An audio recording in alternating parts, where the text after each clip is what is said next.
Hello, it's Gary here from Rise of the Gay Cinephiles. Throughout our video nasty season, a trigger warning will be in place for sexual assault, animal cruelty, graphic violence, racism and other forms of bigotry as we discuss these films from a very different time.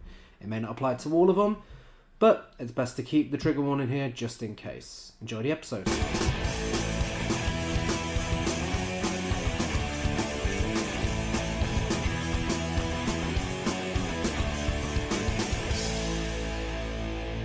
Welcome to Rise of the Gay Cinephiles, the show where we, two gay cinephiles who watch way too many films, discuss various themes and eras of cinema.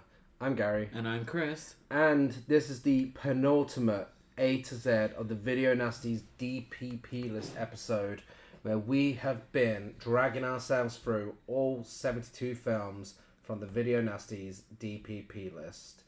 And this week is maybe a first where we have one banger and three duds. We're going to Italy. We're going to someone's apartment where someone's doing some sketchy handiwork.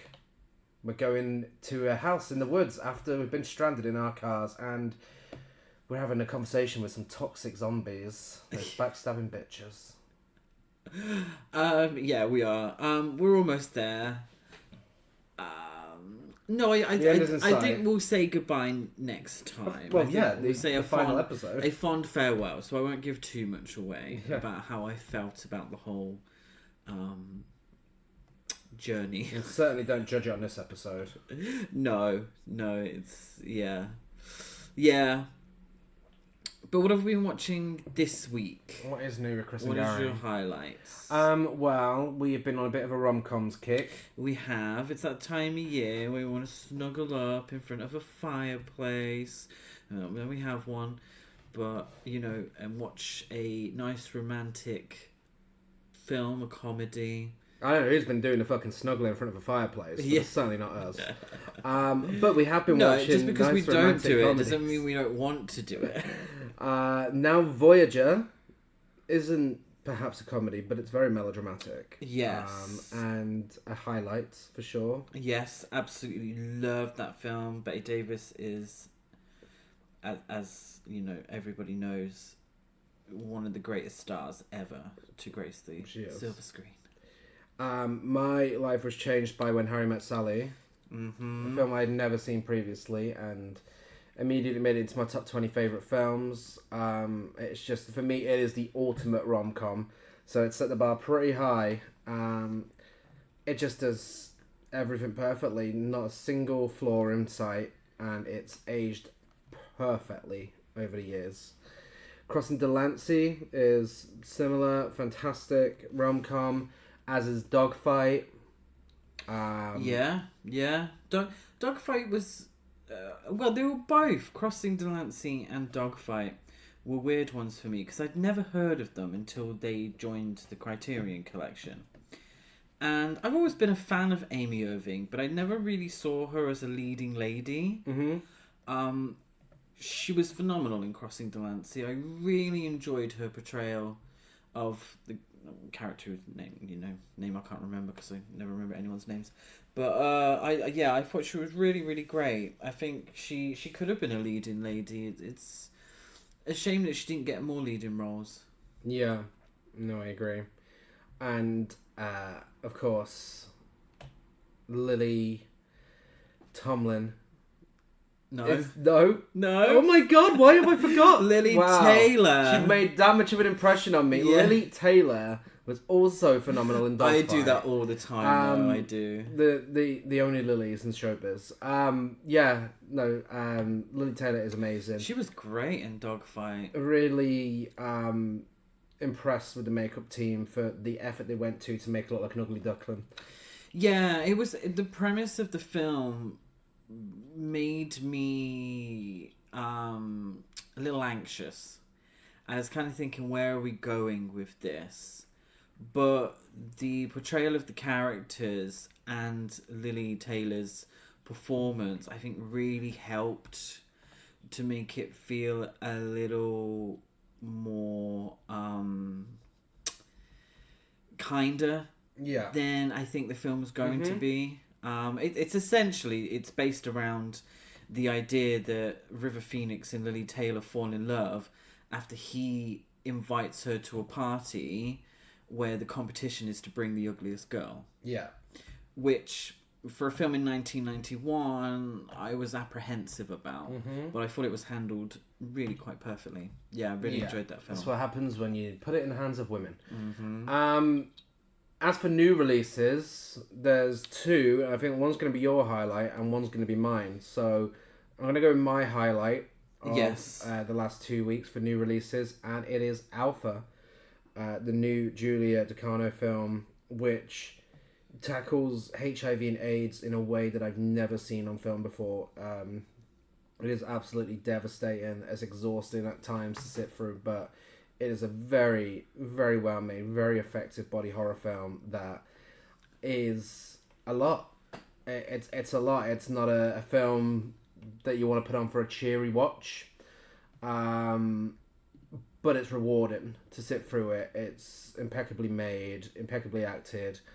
The practical effects for the body horror is just unbelievable. Like, I've never seen anything like it before. Phenomenal.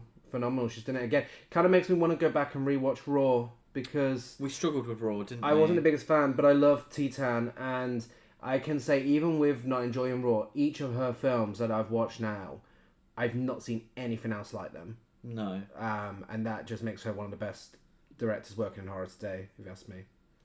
Yeah, I didn't see it, so I'm interested in watching it. Maybe snuggled up in front of the fire. Maybe not. But yeah, I'm glad that you enjoyed it. I don't know. Enjoy is a strange word. I wasn't part of the film, but yeah, it's nice to hear. But one that we both watched, which I assume is your highlight of the last 2 weeks. Automatically, because it's the only new film that I've watched over the last 2 weeks, and thankfully, it was a good one. Was it for good? It was for good. Yes, literally, because I gave it 4 stars on Letterboxd. Wow, for good. For good. Over you. Yeah. Yeah, it's just as good as the first one. You gonna say the name of the film? So everyone knows. Oh, Wicked for good. Did I not say that? Just assume that everyone knows, because we're homosexuals. It's obviously Wicked for good. Okay, let's make something very clear right here, right now. No single person on this planet can leave their house without seeing Cynthia Erivo and Ariana Grande's face. That's true. Everywhere. There's fucking washing up liquid with their faces on. When I went to the cinema tonight for a film that's certainly not in my highlights, when I went to scan my ticket, this I assume queer person who was checking tickets going through was like, "Oh, Wicked, another one. Oh, and another one for Wicked, another one for Wicked." And then they came to me and they're like, "Oh, the keeper, loved that for you." It's like, yeah, I would have seen it. Oh my god! Did you say you'd already seen it? Oh, okay. Good. So you weren't judged. So shout out to the ticket person in Viewprint Works. Wicked. Yeah, no, it's just as good as the first one. I enjoyed the songs. Yeah, I haven't really got much to say about it, because it's just. That's wonderful. I love it so much. It's, you know, at the end of the day, if you like musicals, if you like The Wizard of Oz, you're gonna love Wicked. If you don't, you're not gonna like it. It's as simple as that. And I haven't seen the stage show, I haven't read the book, so I can't really compare, but from someone who's seen it as a film, I think they did a fantastic job, and I cannot wait to see Ariana Grande get her Oscar. Yes. Do you know who won't be? Poor Cynthia Erivo. No, she might do. She deserved one, but yeah, I do think she was better in the first. If you're going to come from Michelle Yeoh on our podcast, I love Michelle Yeoh. You can leave. Worship Michelle Yeoh, but she was terribly miscast, particularly in this one. It's not for her, unfortunately. Just so we know, listeners, I'm not joining in on this. I think she was camp, and that's enough for me. I don't think she was meant to be. But yes, if you like the first one, just go watch Wicked for good. It's fine. literally the least enthusiastic homosexual about Wicked right now. Well, I mean, I enjoyed it. I expected to enjoy it. I think that, making the stage show into 2.5 hour films, do you think that was a bit much? Yeah. I could have just had the one film. Well, glad you enjoyed your highlight. Speaking of the Wizard of Oz, for Shelf Love this week, we've been lucky enough to have been sent the brand new 4K copies of Pearl and Maxine. Oh, yes. Now, I say speaking of Wizard of Oz because the X trilogy, each one is kind of representative of a different film at a different point in time. So X is Texas Chainsaw Massacre, Pearl is absolutely the Wizard of Oz, and Maxine is Body Double. Mm-hmm. And you know what? Flawless trilogy. I love it so much. One of the best horror trilogies ever made. And we've been given the 4K copies. Of course, there are fantastic 4K transfers for each one. They look incredible. They sound incredible. And when you have films with soundtracks as good as those, that's pretty important. But, most importantly of all, these films with these phenomenal, should have been Oscar-winning performances by Mia Goth are available on 4K on the shelves with amazing special features.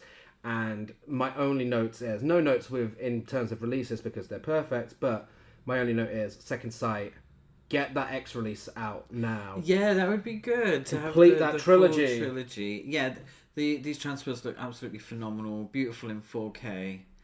I love these films so much because I feel like they're made by people who have a similar taste level to me. I feel like, and this is maybe parasocial, I get it, but I feel like me and Mia Goth have very similar tastes in films. I feel like we're kindred spirits. Yeah. I don't know if I've said it on the podcast before, but there are 3 actresses that I feel like I would be really good friends with. And that's Jennifer Lawrence, Emma Stone, and Mia Goth. Okay. And Zendaya. I feel like I'd be really good friends with Zendaya as well. Yeah.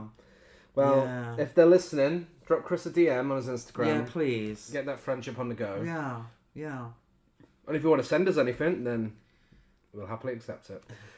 But yes, thank you again, AIM Publicity and Second Sight. We're nearly at the end of the year, and I can honestly say every single release has knocked it out of the park.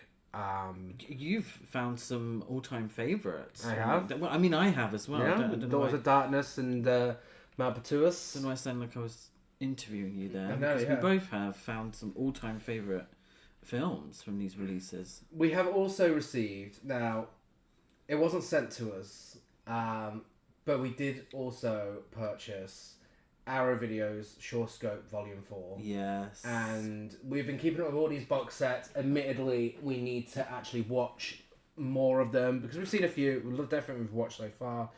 And this new one, the films included, are probably the most we've watched from any of the box sets, as it's specifically focusing more on horror and sci-fi.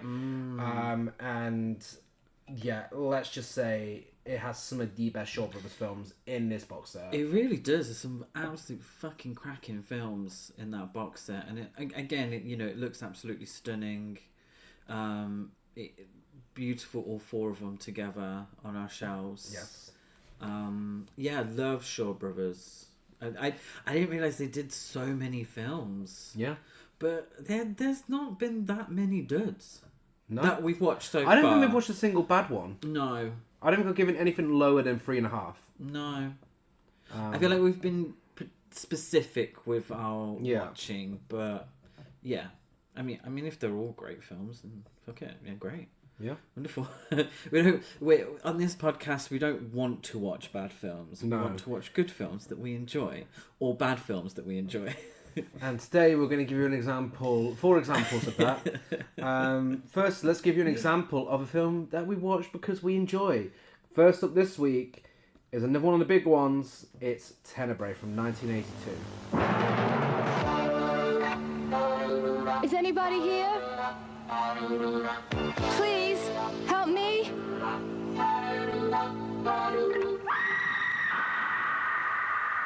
Tenebrae.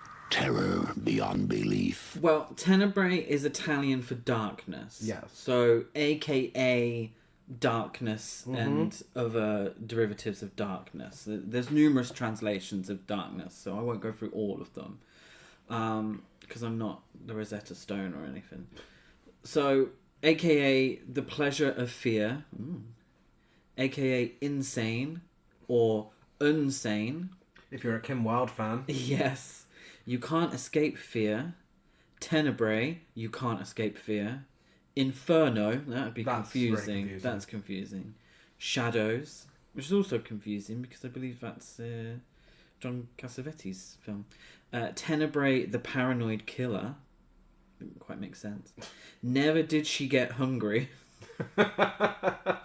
Because she was always fucking eating. That is don't. about the woman on the beach, and it's also about Dario Niccolodi. That is about every woman in this film, actually. The little spoiler alert, but yeah. AKA Under the Eyes of the Murderer, which is the working title, or AKA Shadow, which I think it's derivatives of darkness there. Yeah, I feel like I need to... First of all, Tenebrae is obviously... Tenebrae is a fantastic word. My God. I wish I could use it in everyday speech. I feel like I need to go back and explain my Kim Wilde reference for anyone who doesn't know. The Unsane cut, the one in America, ends with the absolute all-timer, top-tier banger... Take Me Tonight by Kim Wilde in the end credits. That's a good song. And I mean, I wish every version ended with that because it's perfect. It just feels at home in this film. That's true. And I would agree with you if this wasn't one of the best soundtracks. That is true. That is also true. Time. Yeah. That is also true. Of course, written and directed by Master of Horror Dario Argento and Video Nasties regular. Starring Anthony Fracosa, John Saxon, Dario Niccolodi, and Giuliano Gemma. And it's about an American novelist visiting Rome to promote his latest book as he is stalked and harassed by an obsessed fan who is committing a string of murders that appear to tribute his work. Novelist Peter Neal finds himself involved in a murder investigation after an obsessed fan begins killing off the cuntiest women in Rome. Who done it? Who cares? Just look at those face cards. It's true. Whoa. One thing, and I fucking love this film, and I mentioned it last week, that it potentially could be my favourite video nasty. It's like this or Possession. Ask me on any day, and I would give something different. What I love about this film, maybe more than anything else, is its style. Yeah. I love the way it looks. I love the way that the men and the women are dressed. I love the way that the soundtrack feels. I love the face cards. The fact that everyone looks like a model. Yeah. It's Rome looks beautiful. It's still at times, which has its own beauty as well. Quite quiet Rome is at times, and I really fucking love this film. This is probably an indicator of my taste level. Like, I would show someone this film if they were like, what kind of horror do you enjoy?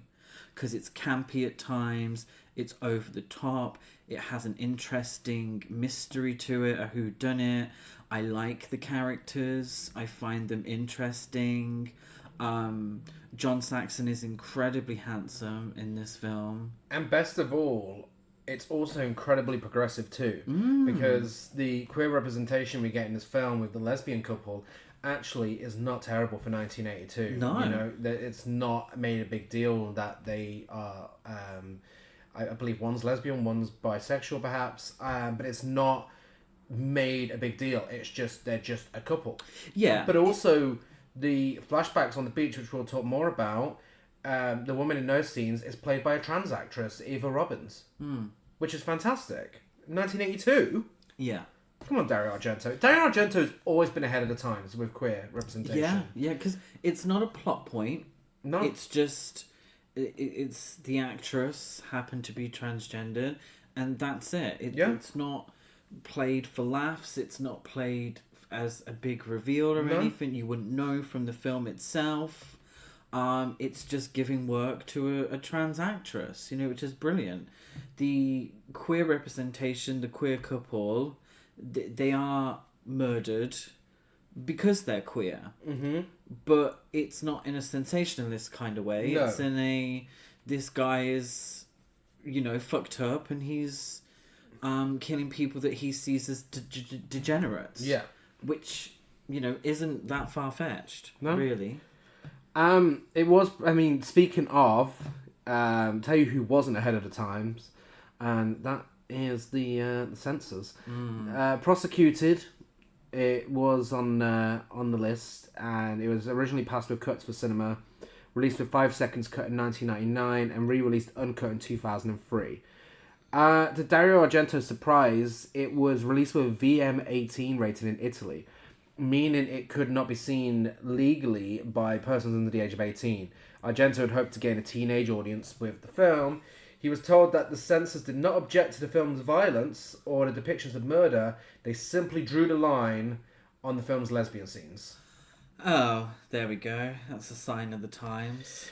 And this is the thing. That was probably also a reason why the BBFC shoved it on the list and prosecuted it. Yeah, it'll be that, and it will be a particular murder with an axe. Which we will get to when we discuss why it was on the list. Yes.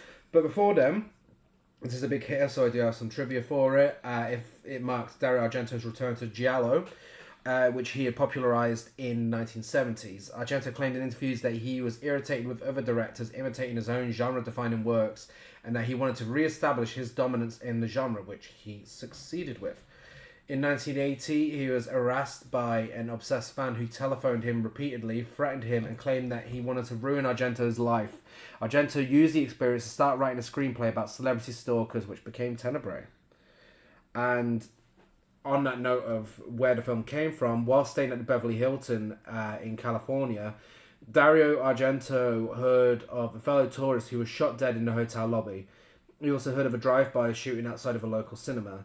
Argento started musing that the horror of modern life included being killed for nothing, for no real reasons, which he incorporated his musings about the senselessness and seemingly randomness of murders into the screenplay of Tenebrae. Yeah, it's I think there is a message here. I don't think it's a misogynistic film. One of the characters actually quotes real life criticisms of Argento's work. So she says, women as victims, ciphers, male heroes, and macho bullshit. Actual comments made against Argento's work. I don't, and this is always going to be a hot topic in horror. It is always going to be a hot topic, and it's also something we're going to talk about for another film as well. The idea is the depiction of women being murdered on screen inherently misogynistic, or is something else going on? Yeah, and I don't think this is, the time or the place for it, because it's a big conversation to have, and there are fors and against and a grey area and such. But I don't think this is one of those films. I do think he is trying to say something, like you said, about, the sort of randomness of violence against women. Because even at the beginning, a woman is killed after being harassed by a man. Yeah. Who isn't the killer. Uh-huh. Just walking down the street, she's harassed. She's having a real terrible day. Yeah.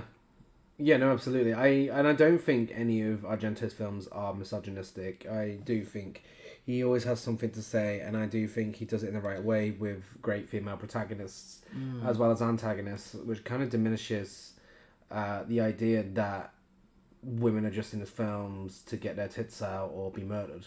Yeah, I think he. I think some of the films with his daughter are a bit weird. That is very strange. I think that's a whole other issue. Sometimes I'm like, yeah, why are you getting your daughter to do this in a film? I've found that a bit weird.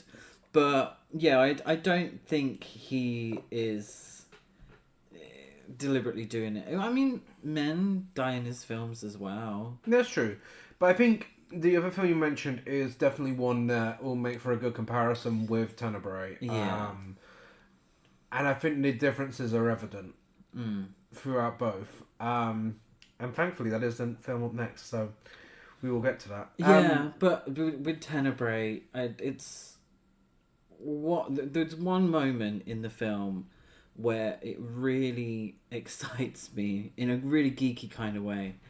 It's that 2.5 minute crane shot. Oh, of course. That murder scene, that setup, Yeah. with the soundtrack. Oh, it's perfection. Mm-hmm. Like cinematic perfection. That's what cinema is for. And the US distributors wanted to cut that Yeah. crane shot where it encircles the whole house. Mm-hmm. Like, that is cinema. Yeah, What's that mean? It's Martin Scorsese. Was it Martin Scorsese that does that's cinema? Yeah. But there also, it's a scene with two lesbians playing the Goblin score on vinyl as well. So, yes. I mean, just to make it even better. Oh, and one of them looks like a Botticelli model. And Yeah.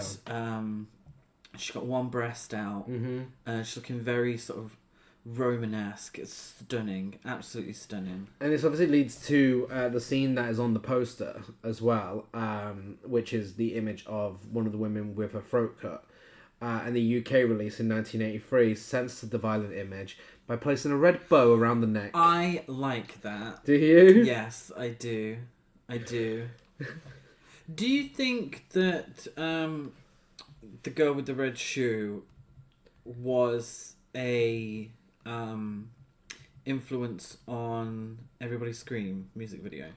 I hope Florence it was. the Machine. What I can tell you is that it was influenced by Suddenly Last Summer. Yes.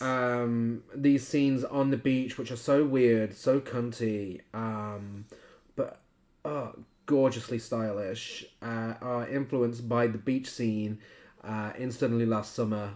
Eva Robbins' white clothes in the scenes are based on Elizabeth Taylor's white clothes in that scene. Yeah. The idea of all the men on the beach, it's a clear influence, and it's just masterpieces referencing masterpieces. Oh, yeah. Yeah. If you're going to reference it, reference one of the best films of all time. Yeah. It's also heavily based on The Hound of the Baskervilles, which is mentioned a lot throughout the film.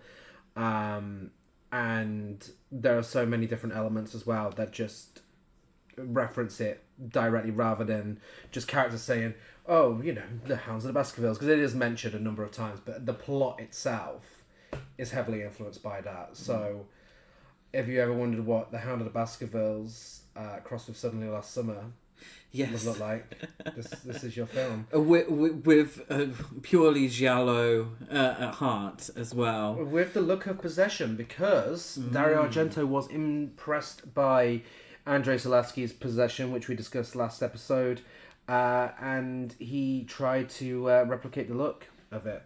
And I feel like there's definitely more colour in Tenebrae than there is in Possession, but I can see what he's going for, because I mean, Argento envisioned the film as taking place in the near future with a diminished population, which there's very little evidence throughout about that in the dialogue, but I think you can kind of see it. Oh, the streets are very empty. Yeah. Yeah. It's only full during a particular death scene. Yeah. Which is used to hide the killer. Yeah. Yeah, no, absolutely. What a great film. It is. I could sit here for ages and tell you why I love this film. I've seen it so many times. I've seen it on the big screen. Yeah. And it's one of those films where if someone said, oh, I haven't, if they came around and said, oh, I haven't seen this, I was like, I'm putting it on. It's so good. Yeah. What do you think it's about? Because several critics have viewed it as extended commentary on duality.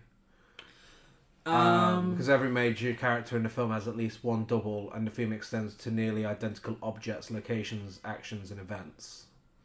Yeah, which is very much like Possession as well. Yeah.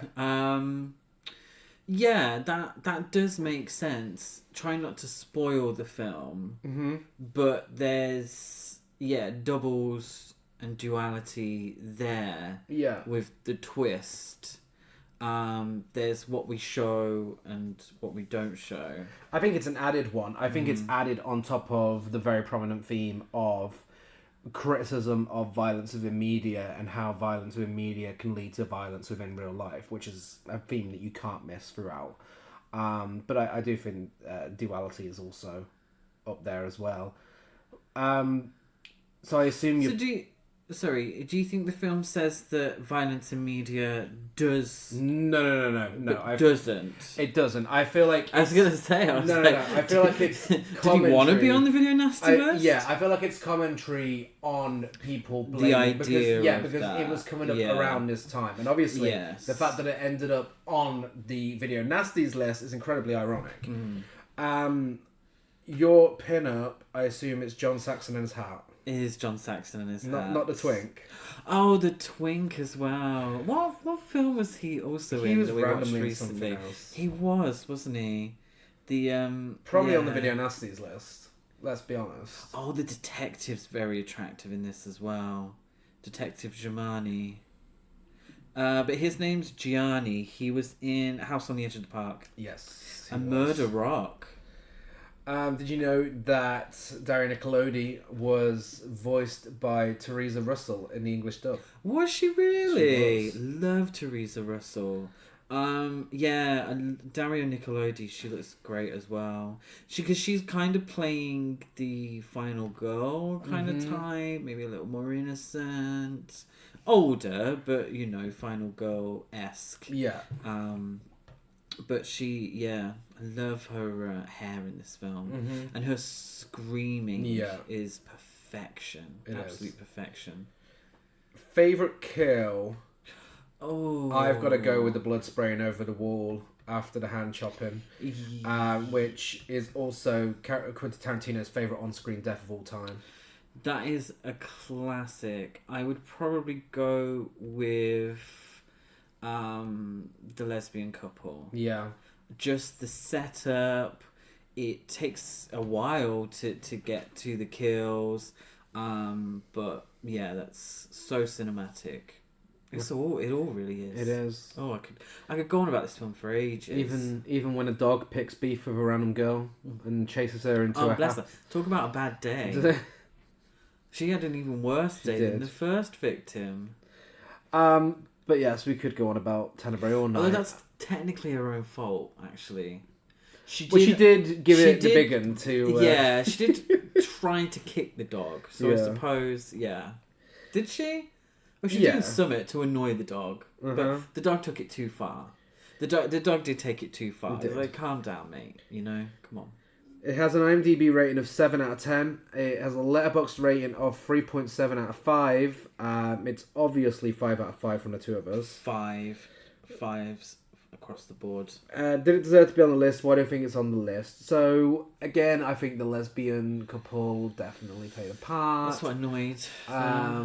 But it's for me, it's that axe murder. It's anything involving household objects. Yeah, pretty much. There's also a bug being stuffed in someone's mouth. Yes. That is true. They did seem to have an issue with anything you could find around the house. So... Speaking of... our next film today is the film we're going to compare that with, and it's the Toolbox Murders from 1978. Linda Githens, age 22. Valerie Hoffman, age 24. Mary Ann Stevens, age 21. They are all victims of the Toolbox Murders. The Toolbox Murders, a true story. Rated R. AKA the Bloody Drill, the Drill Killer, the Electric Drill Killer, the Paraphernalia of Terror. Oh, I enjoyed saying that. The Los Angeles Ripper, Deadly Tools, met a few of them, On the Path of Crime, Hill House Nightmare, The Tool Killer, The Maniac Drill, and The Killer with the Drill. Toolbox Murders is a great name for a film. Paraphernalia of Terror is great. It is. Not maybe for a film title, but like I said, I really enjoyed saying that. But Toolbox Murders is a great title for a film. Directed by Dennis Donnelly, written by Neva Frieden, Robert Easter, and Anne Kinberg. Yes, that's right. Women were involved in the writing of this film. Yeah. I don't know why that didn't occur to me when I was doing my research for this. It depends what part of it women wrote. Yeah. That's wild. That is absolutely wild, considering what we are going to discuss. Insinuate. And insinuate. I'll be completely honest. I'm starting to question whether... No, Anne is not a unisex name. That is written by a woman. Yes. Is Neva a woman as well? Yes. Insane. That is insane. We'll get into it because I think it is a topic for discussion. Yeah. Yes, it certainly is. Wow, I was not awake doing my research. Real reactions, everyone. You get real reactions on this podcast. Starring Cameron Mitchell, Pamela Ferdin, Wesley Ure, and Nicholas Bovey.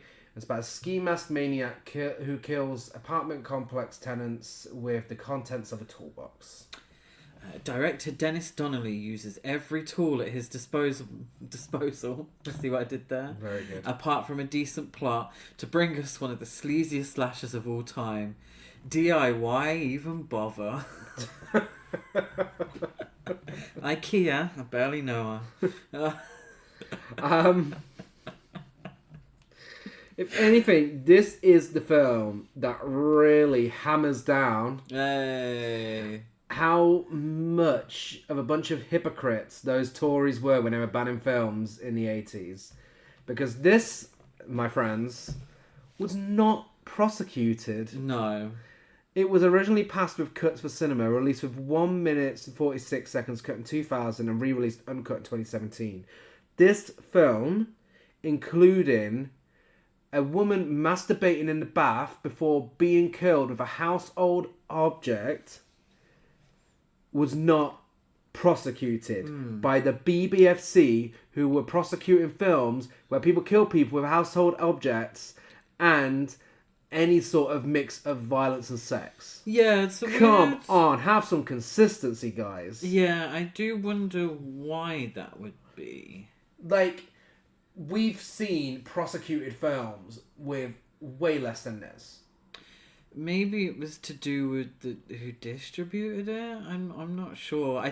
I think what we've gathered through the last how many they just made it episodes is they made it up as they went along, because there were films that made its way onto the list simply because of the video cover. Yeah, there was the title. Best Little Whorehouse in Texas that they wanted to prosecute, and I genuinely think they just made this shit up as they went along, and whatever was the easiest one to target. So clearly this wasn't as easy to target as other ones.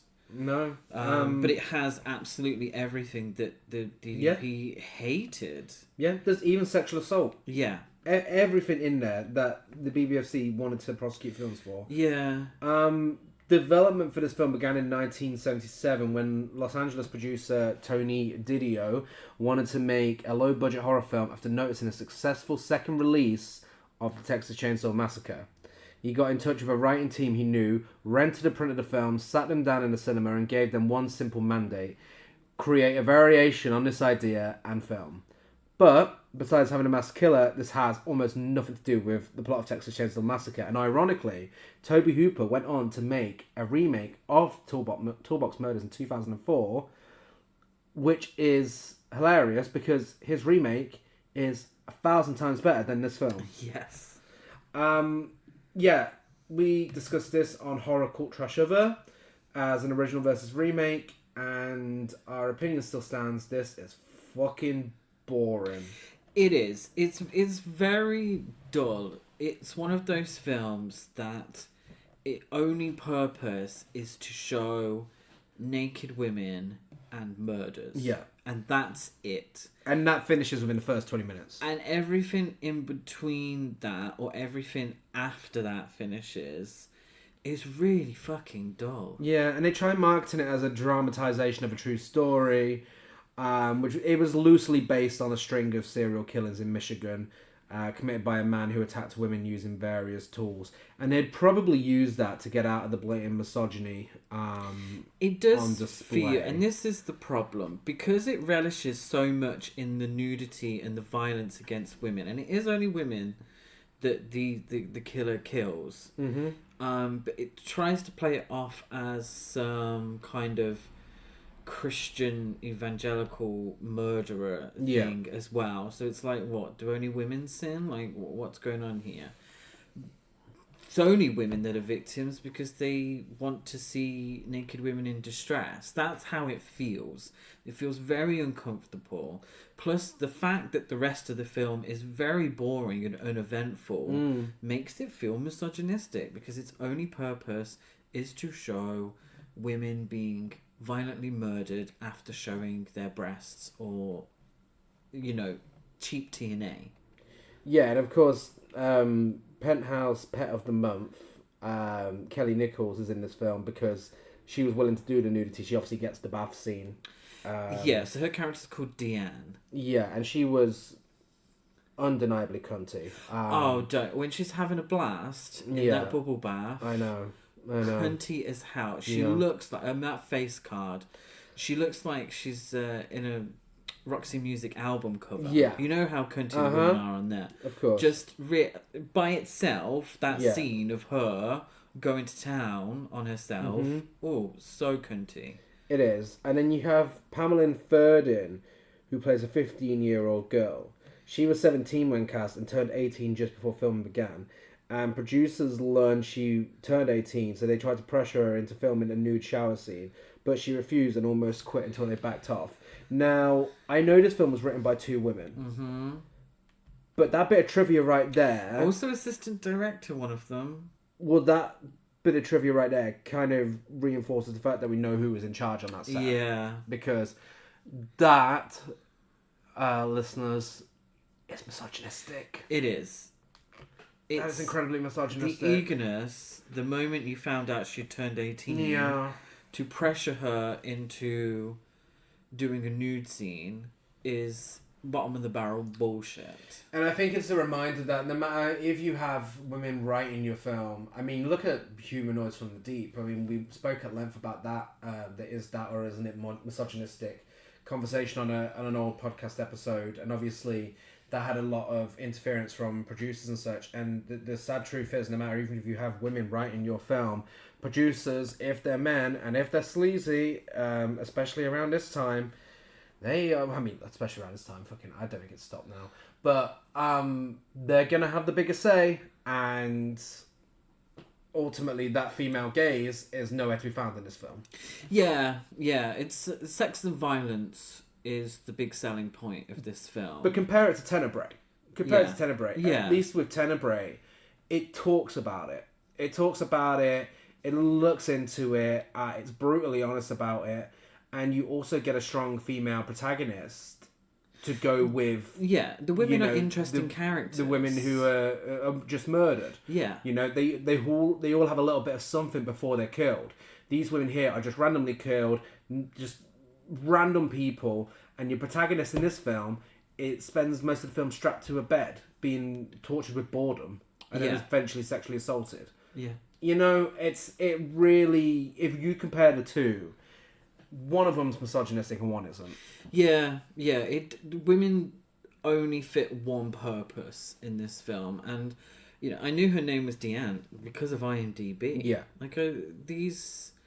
Most of them are nameless women, just there for murder fodder, which, because of the rest of the film is full of boring shite, why could we not have just gotten more time with these women? Yeah. Why couldn't we get fully fleshed out characters that we actually cared about? That's what pisses me off with this shit. But the thing is, it's creepy. Those first 17 minutes are incredibly creepy. the idea of the guy with the ski mask and he's killing people That's with tools, creepy. just randomly killing these women. It gets your attention. It is so creepy. Yeah. But it's the fact that it does nothing after that, where it's like, what the fuck was the point in that? What was the point in it? If that's not what you're going to do for the entire film, then what's the point? Yeah. You could have had these murders. You could have had them without such blatant TNA, really. And you could have had an investigation into the murders. Do it like a Zodiac killer kind of thing. Exactly. That would have been interesting. Or do it like Toby Hooper did in 2004, where it was just a slasher film where you had established characters who you were following throughout, and then have, the is it or isn't it supernatural thing as well. Yeah. Toby Hooper, like I said, nailed this film in his remake. He did everything that this film... That wasn't even planned. You need to be That stopped. wasn't even planned. But he did everything that this film should have done. But unfortunately, we're still stuck with this one for now. Which is a real sore point. Thank you. So yeah, let's put this one back in the toolbox for now. Unless you've got anything else to say about it. No, it's been heart-wrenching enough. So screw it. IMDb rating of 5.2 out of 10. A Letterboxd rating of 2.7 out of 5.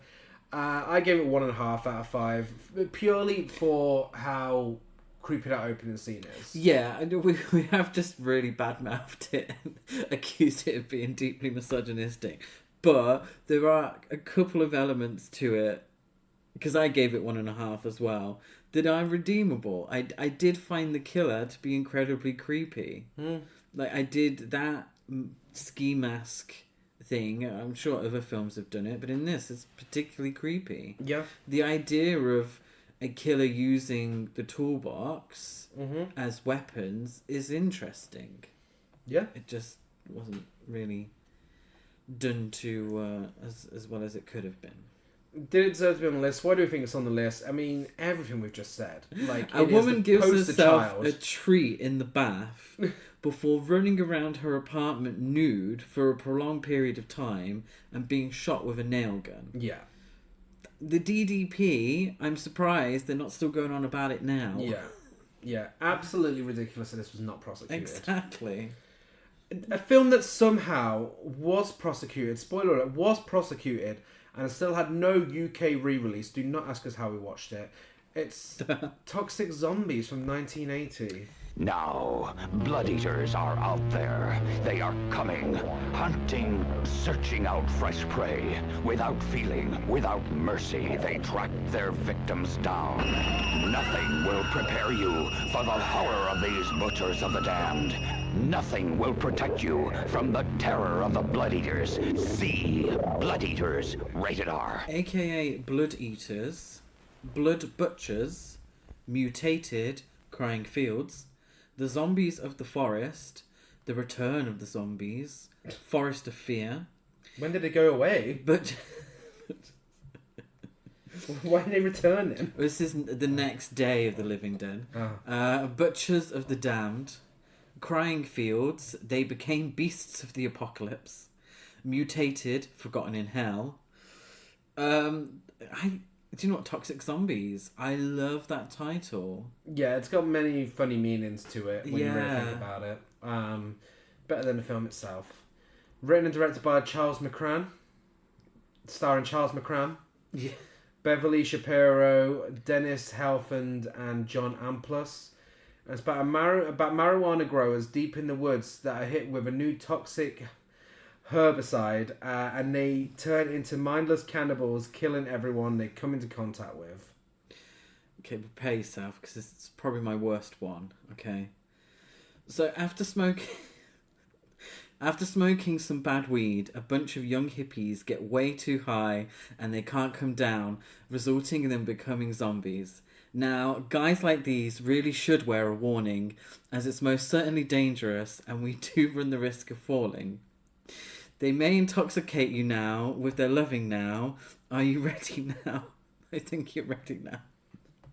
You'll probably become addicted to them. Don't you know that these zombies are toxic?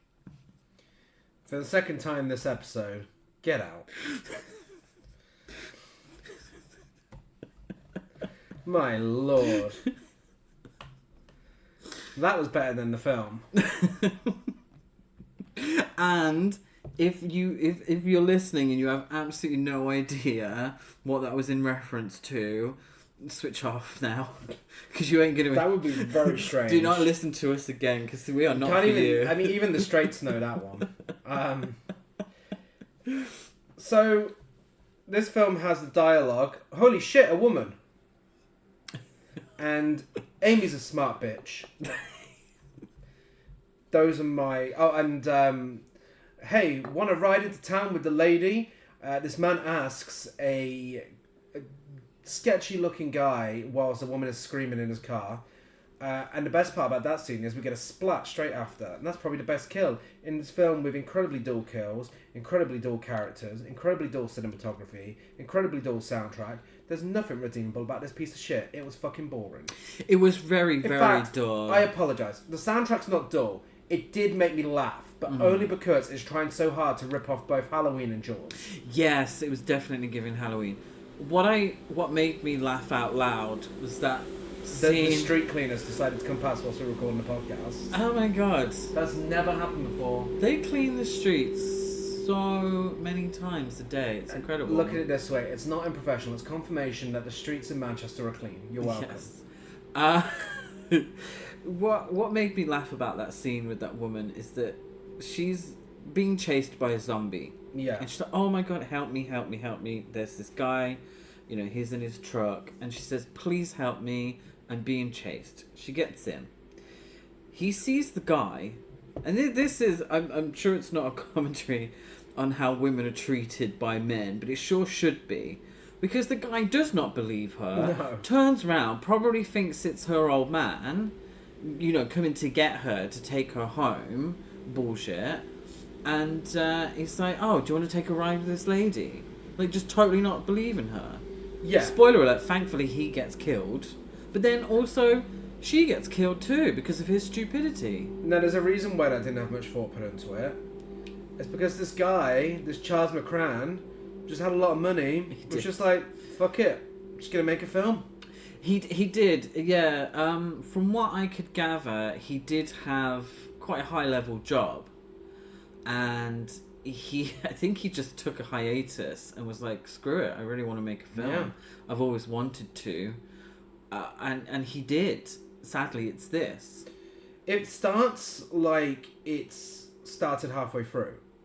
It feels like you're meant to know everything that's going on here. You'd be forgiven for thinking it's a sequel. It just immediately, as soon as it starts, you're like, it feels like this world is already established and you're meant to know what's going on. When the titular toxic zombies show up, they just vomit blood and drink water. Yeah, and they're more like dehydrated, but they all look really dusty. I was a little confused by that because it seemed like there was a lot of talcum powder being used or something. Our main couple, they annoyed the shit out of me. Yeah. Because can't remember her name. But they talk about fishing a lot. This film has so many conversations about fishing. It is so many conversations about fishing. Horrific. But the wife, she talks like she's in Sesame Street. Like, she's like constantly feels like she's talking to a child. But then also doing that thing that I hate when people write women in films to do. Is that, Tom, help me. Tom, what's Tom, Tom, my sandwich is missing. Tom, my toenail hurts or whatever. Like, Tom, my hair's frizzy. Like, fucking hell. Yeah. Like, why? I hate when men write women like that. Uh-huh. It's like fucking Temple of Doom bullshit. Yeah. Oh, and she... Oh, who cares? She gets it in the end, thankfully. Yeah. She does. The film is incredibly ableist as well. It is... At least borders on it. Yeah, it's... What I'm assuming, and obviously this is a very obscure film. It's had no release here in the UK, so there's not a lot of information on it. But there is a character that I don't believe was played by a disabled actor. No. They don't really specify what his disability is, but the R slur was used. Yeah. Unfortunately, And the depiction is so condescending. It is. It is very, very iffy. Very iffy. Just another thing to add to the list of things why this film is so fucking awful. Yeah, it's just kind of like, why? If you're not...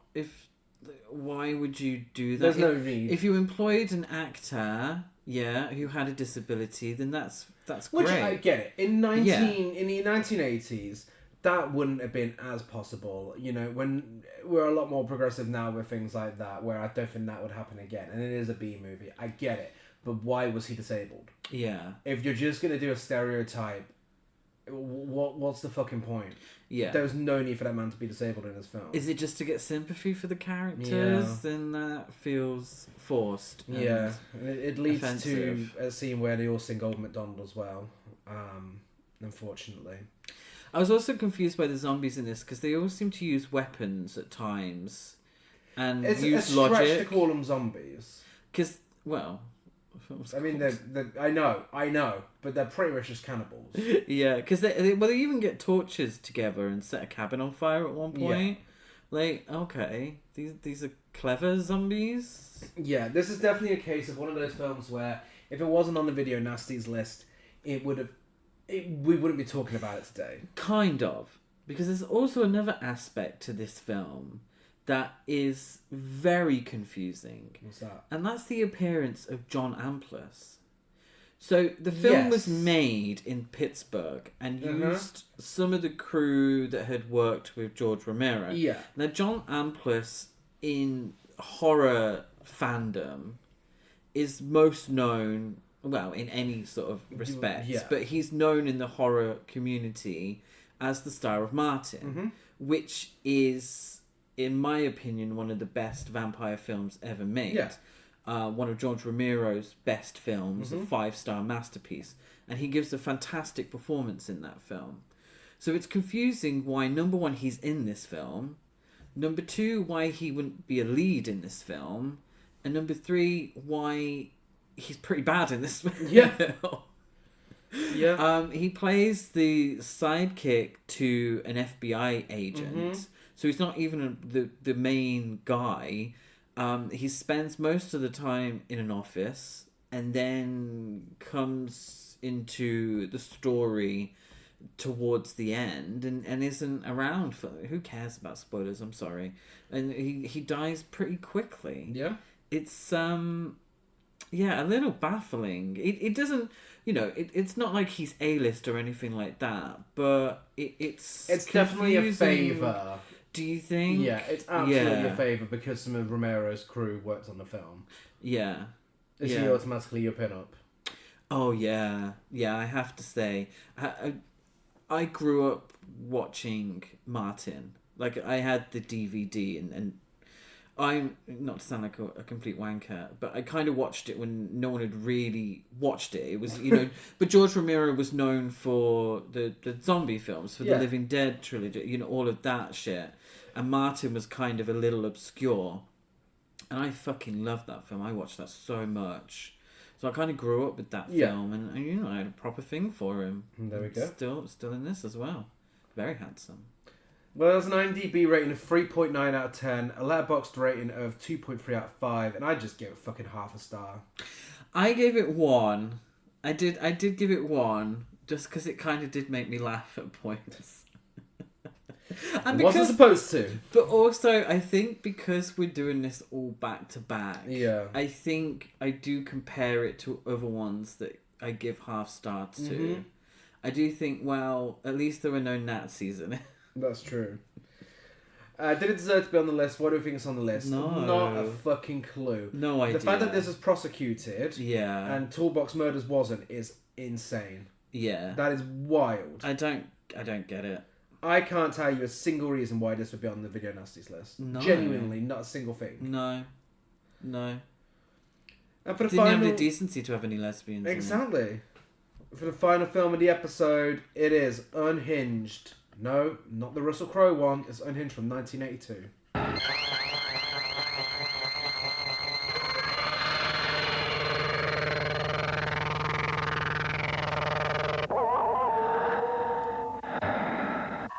He tried to kill me!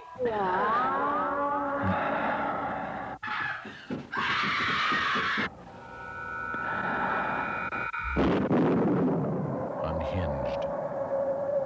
The nightmare has begun. AKA Cursed Forest. Oh. Crazy. Oh, I couldn't find any for this. Yeah, crazy, mentally insane, lost, and demented. I think it's a full house. Yeah. Unhinged. Unhinged is a great name for a film. Yeah, absolutely. Written and directed by Don Gronquist and co-written by Reagan Ramsey, starring Laurel Munson, Sarah Ansley, Janet Penner, and Virginia Settle. It's about 3 young women who crash their car during a rainstorm and are taken in by a bizarre family at their large rural estate. After a confrontation with an unstable man at an intersection, a woman becomes the target of his rage. What? No, not that one. Oh shit, sorry. Oh, okay, sorry, wrong Unhinged. Oh, that's awkward, isn't it? Oh god. Thank you. FYI, that would have been funnier if Gary hadn't already I know, spoiled sorry, that Unhinged is a sorry. 2020 Russell Crowe film. It wasn't prosecuted. It was originally passed uncut for cinema and released uncut in 2004. That fucking 2020 Russell Crowe film called Unhinged will not leave our lives. It won't. It won't. It won't. And what did we even give it? Did we enjoy it? I think it was trash to piece level. I think I gave it the same rating I gave this. Oh, do you? Unhinged. Yeah, like it was. Oh, I no, feel I like it just- was so bad it was good. I just typed in Unhunged. Russell Unhinged. Crowe going around with a red face, yelling at people because they gave him road rage. I gave it a stunning 2.5. There we go. Yeah. I love it. I would happily watch it again. And I could say the same about this Unhinged. Must be a thing about films without titles. Yes. Because this is a very camp psycho ripoff. Ooh, there's Unhinged 2017. Something lurks in the attic. 4 American best friends decide to take the back roads travelling to a wedding in England. Oh. On their way, a deadly secret forces the girls to be stranded in the woods, where they discover a house occupied by Miss Perkins. Is that It's a remake. That's a remake. It's a remake. Wow. Oh no. That's the plot. Yeah, that is, yeah. There's also an Unhinged 2006. Okay, we could... Do you know what? We could do an episode based on every Unhinged. I don't know what season that would fit into, but sure. There's loads of films called Unhinged. A whole season. There you go. We can do a whole season. No. But yes, this is a wonderfully camp psycho ripoff with a melodramatic, high camp, bitchy grandma who steals every scene she's in throughout when she's just constantly reading people. Yeah, it's Mrs. Penrose. It's a little bit Last House on the Left. Yeah. It's a little bit Psycho.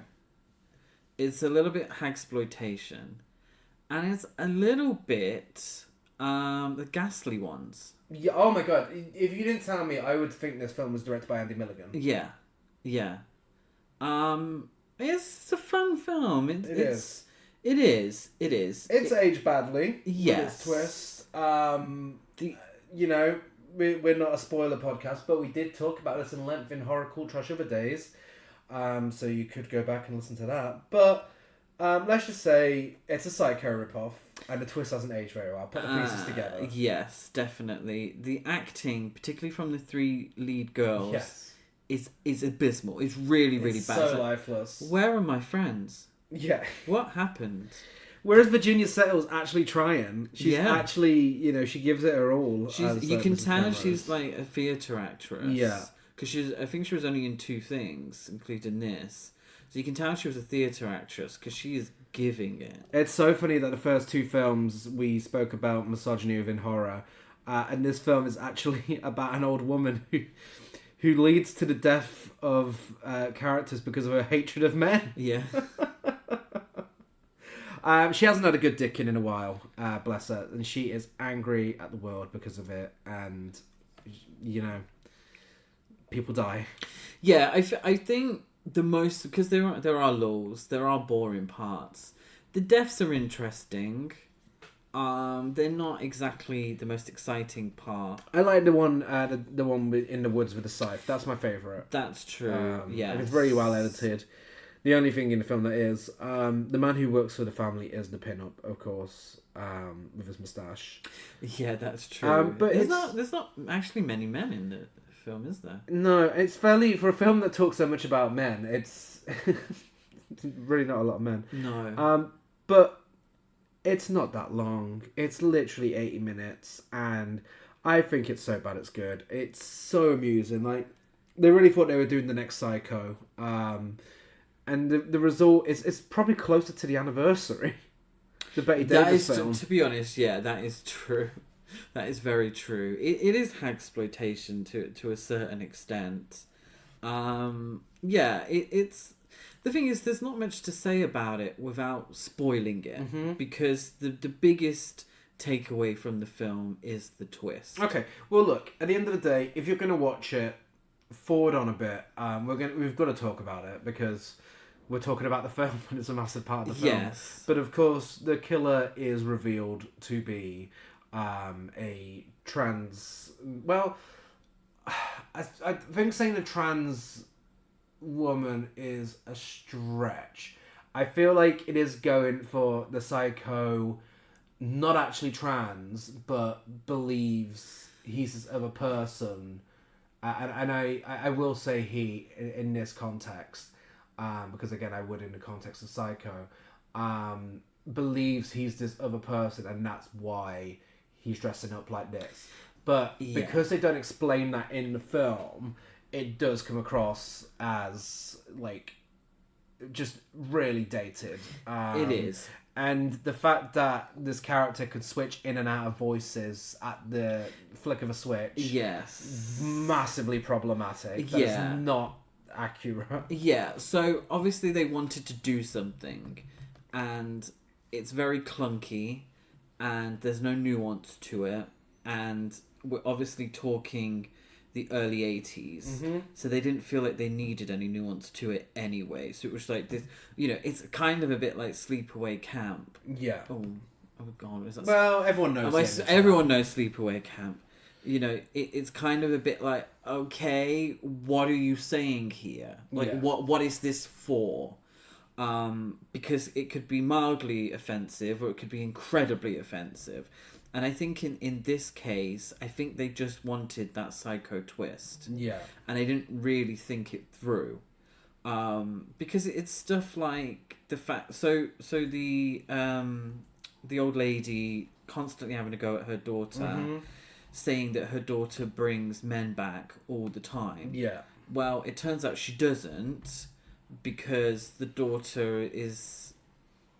actually a man putting on a voice. It becomes very confusing, and it's so he shaves his face, but one of the big reveals is a hairy chest.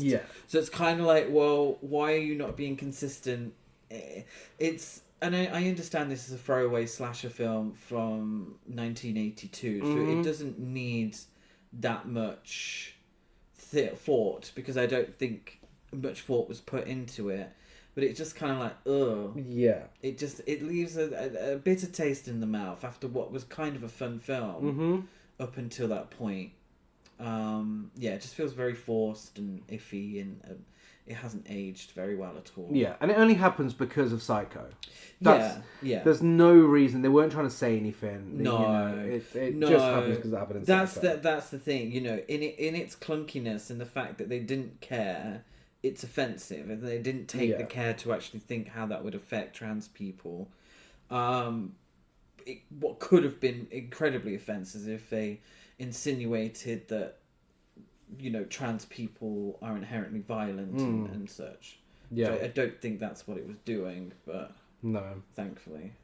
Well, it has an IMDb rating of 4.9 out of 10. A Letterboxd... Oh, sorry. Oh. Just another thing. Like, actually, genuinely, a really great point about the film is that soundtrack. It is a very like, good I soundtrack. fucking love that soundtrack. it That was is. so good. I would actually buy that soundtrack. Yeah. Yeah, there's synthesizer. There's a lot of synthesizer soundtracks within the video nasties because clearly it was cheap and the filmmakers could kind of do it themselves. This one did it really well. Like, oof, yeah, really, really enjoyed the soundtrack. Well, it has an IMDb rating of 4.9 out of 10. Letterboxd rating of 2.6 out of 5. I gave it 2.5 out of 5. I also gave it 2.5 out of 5. Did deserve to be on the list. Why do we think it's on the list? Is that reveal? That reveal? I think so. Scythes, maybe. There's a little bit of household objects. I guess. But I think that reveal maybe, offended them. Yeah. Not in the No. way that I said it could be No. offensive. I think that just the existence was offensive to And those that- bigots. Yeah. And now that we've concluded our films for this episode, it's time for the penultimate. This could have been a nasty, a modern film that would have made it onto the list, and I'm being incredibly simple today with my choice, being very straightforward, and I'm going with the Toolbox Murders remake, because if the BBFC had the same sort of thing as they did back then, they'd be like, Toby Hooper, Toolbox Murders, you're banned. Yeah, that's very true.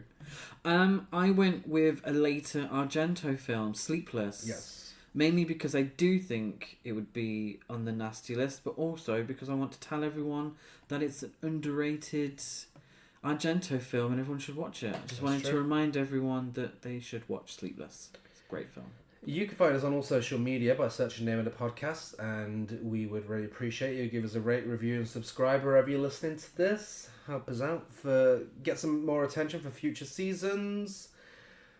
And we'll be back in 2 weeks' time for the grand finale of the 8th Video Nasties DPP List. We where made it. We will be discussing Visiting Hours, The Witch Who Came from the Sea, Women Behind Bars, and Zombie Flesh Eaters. What a note to end it on. Exactly. Thank God that comes last alphabetically. But yeah, we're almost there.